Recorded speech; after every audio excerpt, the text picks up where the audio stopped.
তুমি মহিলা বাসের মা বোনদের হেফাজত করো, পাইলটকে সঠিক টাইমে সঠিক গিয়ার দেওয়ার তৌফিক দিও আল্লাহ। সামনে বিপদ দেখলে যাতে সাথে সাথে ব্রেক করতে পারে। সবচেয়ে বড় কথা আল্লাহ, ডাইনে বামে যাওয়ার আগে ইন্ডিকেটর দেওয়ার তৌফিক দিয়ে দিও আল্লাহ। আমিন।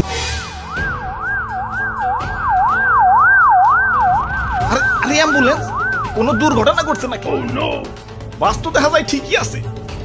বাপুরে, আমরা যেমন পুকি বাসের পিছন পিছন যাই, এই অ্যাম্বুলেন্সও পুকি বাসের পিছন পিছন যায়। কখন কোন পথচারীদের লাগিয়ে দেয়, তাই অ্যাম্বুলেন্স সাথেই থাকে।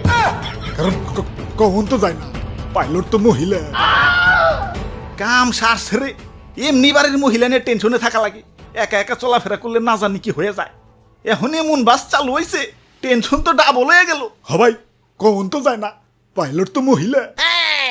ওই তোমার তো ডাবল হয়েছে, আমার তো 8 গুণ হয়েছে। 8 গুণ কেন? তোমার তো এক বউতে টেনশন ডাবল, আমার তো 4 বউ ওই বাসের মধ্যে। টেনশন 4 দুগুণে কত? তবে একদিকে ভালো হয়েছে, পথচারীরা একটু সব বইছে। আগে তো জেনে হেন থেকে রাস্তা পার হইতো, ওভার ব্রিজে ওঠা তো দূরের কথা, জেব্রা ক্রসিং এ মানতো না। এখন রাস্তায় পুকি বাস নামছে আর সব সোজা, যত্রতত্র রাস্তা পারাপার তো দূরের কথা। রেড সিগন্যালের পরও জেব্রা ক্রসিংটা পার হওয়ার আগে ডাইনে বামে কমসে কম 150 বার তাকা যে কোথাও কোনো পুকি বাস আছে নাকি। কোন তো যায় না, পাইলট তো মহিলা। No, no, no, no. ওই ড্রাইভার সাহেব, বাসটা একটু মহিলা বাসের পাশাপাশি নেন না, আমার বউগিলার একটু দেখতে মন চাচ্ছে।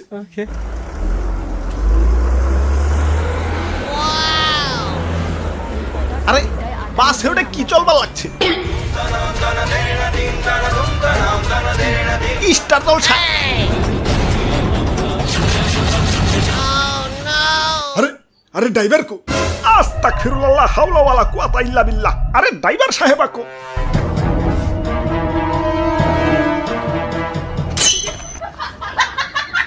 আরে ডিস্টার্ব করো না, দেখো না আমার পছন্দের সিরিয়াল চালু হইছে।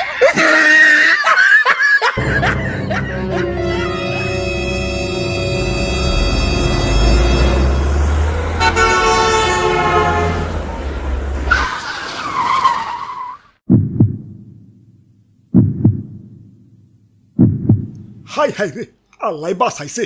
হবাই কোম্পানি আমারে অটো ব্রেক সিস্টেম চালু করে দিছে, কারণ গাড়ির কোম্পানিও বসছে। কোন তো যায় না, পাইলট তো মহিলা।